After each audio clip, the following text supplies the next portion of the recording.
तो नमस्कार दोस्तों, मैं आशीष गौतम आप सभी का बहुत बहुत स्वागत करता हूं अपने चैनल लेट्स ग्रो में। तो हम मिलते हैं अपनी जो बुक बची थी उसके अगले पार्ट में। हमारी बुक थी राग दरबारी, उसके अगले पार्ट में। अभी तक के पार्ट में हमने देखा जो रंगनाथ थे जब बादाम लेने के लिए शहर जाते हैं और वहाँ से एक बम्बा वाला यानी जो छोटी नहर होती है जो अक्सर गांव किनारे होती है उस किनारे कूस ऊस उगे होते हैं जिनको कहते हैं, उनमें गांठ लगाते हुए जाते हैं। वहां से आते हुए इनको शनिचर मिल जाता है, दोनों में थोड़ी बहस मतलब बातचीत होती है और गांव आते हैं। इसके बाद का जो कहानी है सो शुरू करते हैं। तो क्या होता है कि जो एक गांव में एक था, उसका नाम था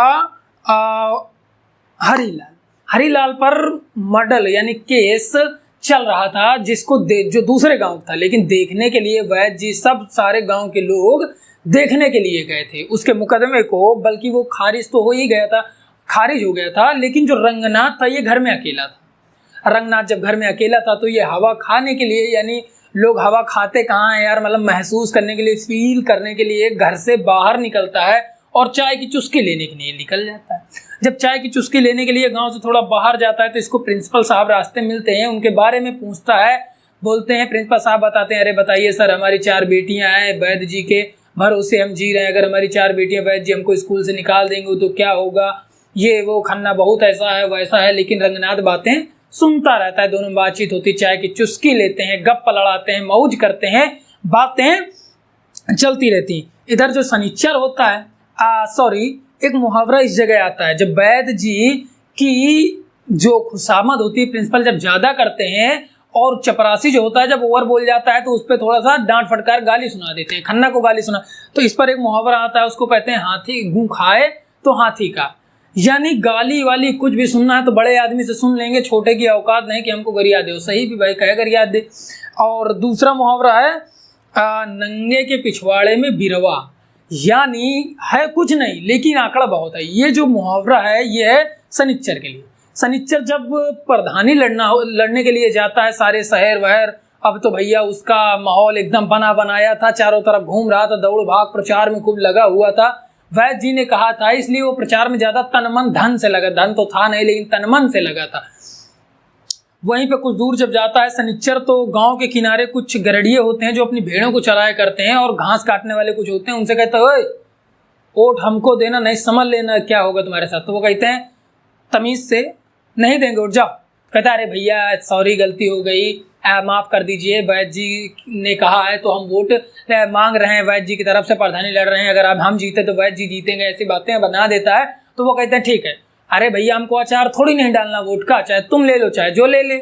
और इतना कहते हुए शनिचर हाथ पैर जोड़ के चला जाता है। मतलब हाथ पैर छू कर, प्रधान वाले का काम आप देखते हैं कि जगह जगह गली गली पैर छूना रहता है, उसी प्रकार शनिचर पैर छूकर निकल जाता है। इतने में जो दूसरा होता है, एक मुहावरा आता है कि देह में न पत्ता पान खाए अलबत्ता, यानी देह में एक कपड़ा नहीं सिर्फ चड्डी पहने प्रधानी लड़े घूम रहा है, अकड़ता हुआ घूम रहा है। इसीलिए कहते हैं नंगे के चुतरे में नंगे के पिछवाड़े में बिरवा, यानी है कुछ नहीं उसके लेकिन अकड़ देखो। उनसे कह रहा है कि हमको दियो नहीं देख लेना।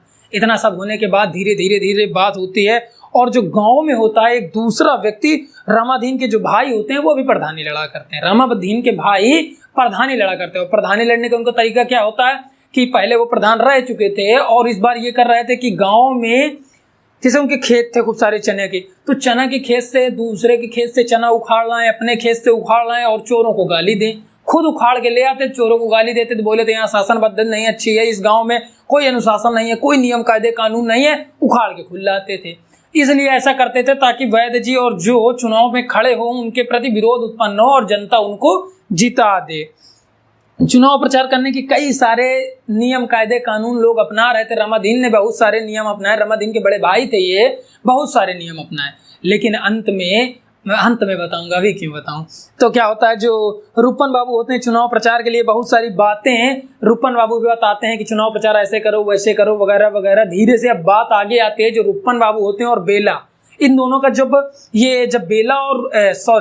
रूपन बाबू और रंगनाथ छत में सोया करते हैं गर्मियों के मौसम में तो बेला छत में आती है, लेकिन उनके बगल में किसी को लेटा हुआ यानी रंगनाथ को लेटा हुआ देखती है तो वापस लौट जाती है। और पत्र एक वहीं ऊपर टिटिया बनी होती है, यानी जो गांव में आप देखे होंगे जिसको कहते हैं छपरा, छपरा बना हुआ होता है, उसी में खोस, जो छोटा होता है उसको टेटिया, जो बड़ा होता है उसको छपरा, तो उसी टेटिया में खोस करके चली जाती है। और जो पत्र होता है ये रूपन बाबू को नहीं मिलता, मिलता है रंगनाथ बाबू को।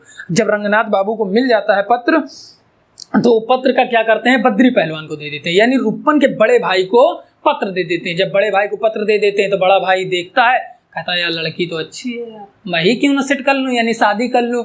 अब रंगनाथ कहता है कि ठीक है, जैसा आप कहता है कि तुम ज़्यादा ना करो, लेटर हमें लाओ, हम समझा देंगे, और अपना सेटिंग में लग जाता है, यानी अपना तैयारी में लग जाता है कि अब शादी तो मैं ही करूँगा।